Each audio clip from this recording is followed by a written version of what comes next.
começar a aula, vai começar a aula, vai começar a aula, vai começar a aula. Tudo bem com vocês? Espero que sim. Mais uma videoaula, exercício 5 do PET, volume 4 do primeiro ano. Então vamos lá, senhores. Um carrinho de brinquedo de 60 gramas é preso em uma corda 0,08 metros de comprimento e... Então vamos parar aqui que já temos duas informações aqui, ó.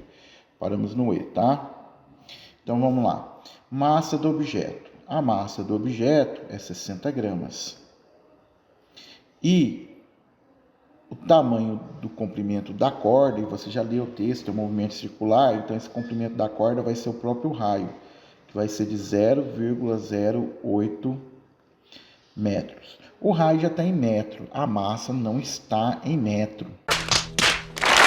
Tem que transformar para quilograma. Você pode usar a regra de 3. Aqui eu não vou usar a regra de 3, tá? Eu vou fazer tabelinha, tá?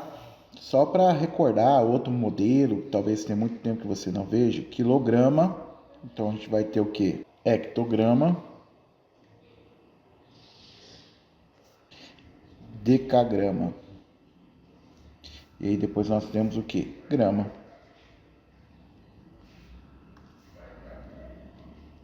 Então o que acontece? Nós temos 60 gramas, então vai ser 0 aqui, é o último número na grama.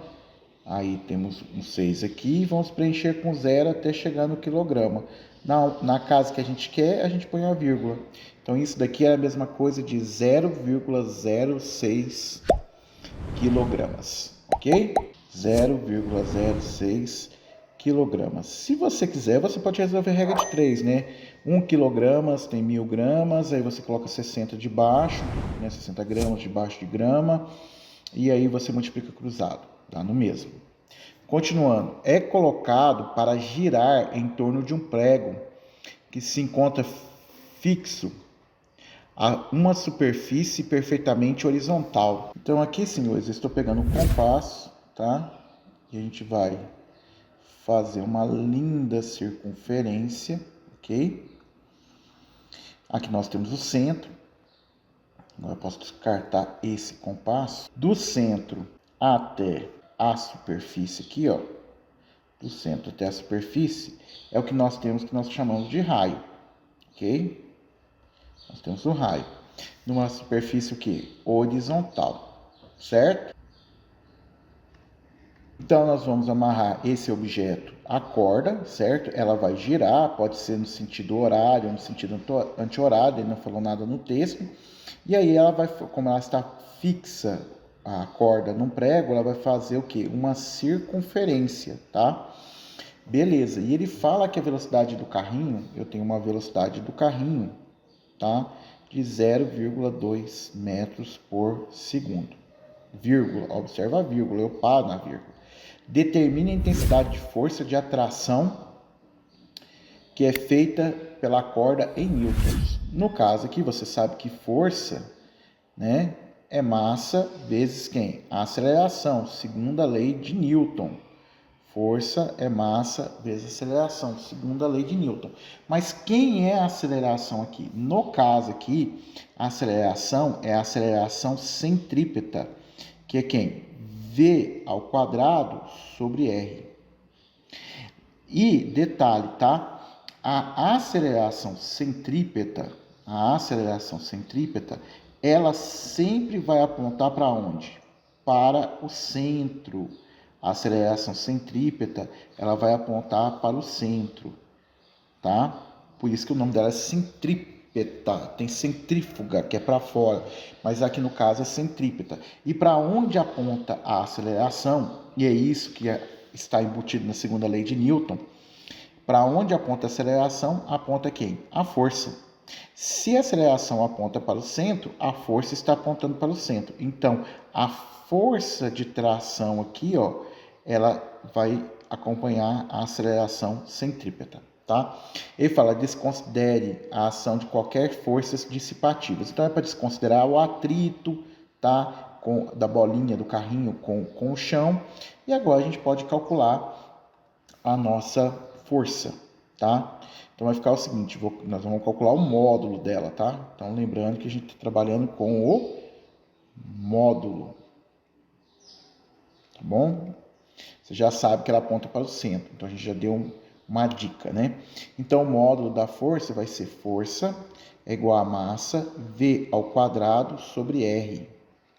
Força resultante, aqui no caso, que vai ser a força centrípeta, né? A massa é de quanto? 0,06. A velocidade é de quanto? 0,2 elevado ao quadrado, dividido pelo raio, que é quanto? 0,08. Pois bem, senhores, o que nós vamos ter aqui? Força resultante é igual a 0,06.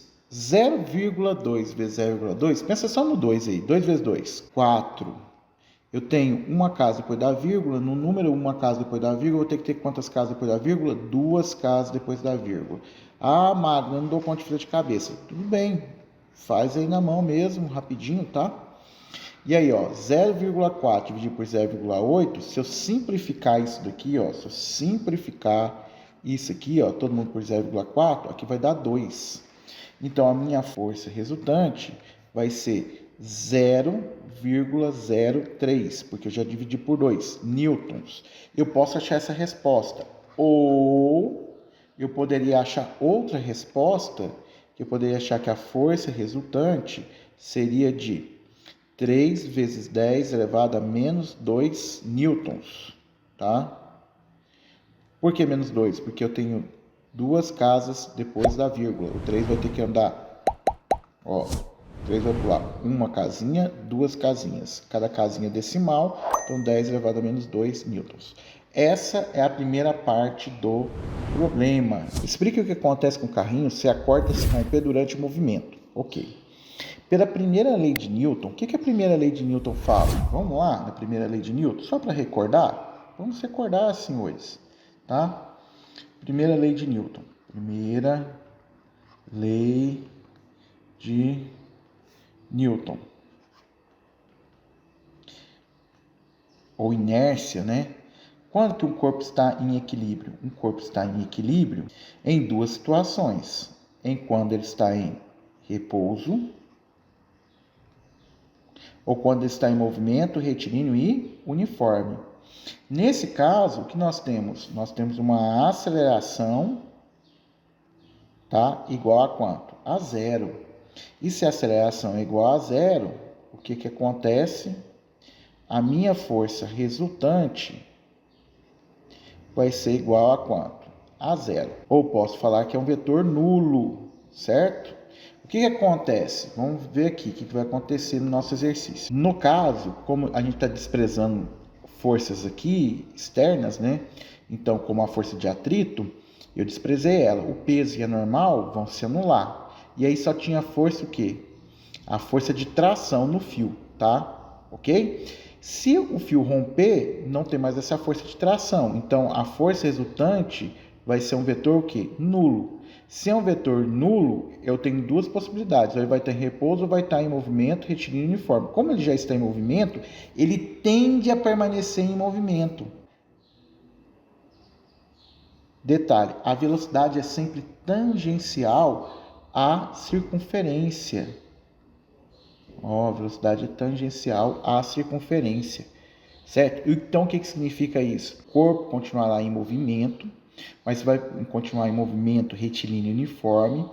Como a velocidade linear é tangencial à circunferência, né? Então, no caso, ele vai sair pela tangente, ok? Recordando só do exercício 3, que nós calculamos a velocidade de giro da Terra, alguns alunos podem perguntar por que a gente não sai então voando no espaço, né, pela tangente? Nós não saímos voando pelo espaço pela tangente porque nós temos a força da gravidade, que aponta para onde? Para o centro, que ela é radial, tá? Se não tivesse a força da gravidade, nós seríamos lançados no espaço em um movimento retilíneo e uniforme. Tá ok? Espero que tenha gostado. Fique com Deus. Fui.